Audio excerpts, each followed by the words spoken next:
ഈശ്വരൻ എന്ന് പറയുന്ന വ്യക്തിക്ക് മതമില്ല.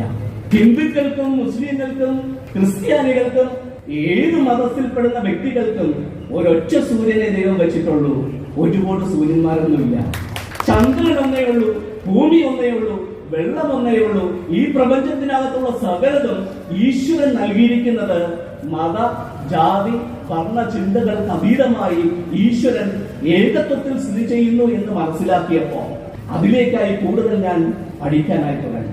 ഞാൻ അറിഞ്ഞ സത്യത്തെ കുറച്ചുകൂടെ ആധികാരികതയോടെ ഒന്ന് വിളിച്ചു പറയണമല്ലോ എന്ന് ആഗ്രഹിച്ചിട്ടാണ് ശബരിമലയിൽ എഴുതി വെച്ചിരിക്കുന്ന തത്വമസി എന്ന് പറയുന്ന ആ വലിയ പ്രപഞ്ച സത്യത്തെ ഞാൻ റെപ്രസെന്റ് ചെയ്യുന്ന എന്റെ കൂട്ട സഹോദരങ്ങൾക്ക് മതവിശ്വാസികൾക്ക് കൂടെ ഒന്ന് പകർന്നു കൊടുക്കാമെന്നുള്ള ആവേശത്തിൽ ഹൈന്ദവർ പറയുന്ന എല്ലാ അനുഷ്ഠാനങ്ങളും ആചാരങ്ങളും അനുഷ്ഠിച്ചുകൊണ്ട് ആ തത്വമസി എന്ന് പറയുന്ന സത്യത്തെ ലോകത്തോട് വിളിച്ചു പറയാൻ ഞാൻ ശബരിമലയിലേക്ക് കടന്നു പോയത്.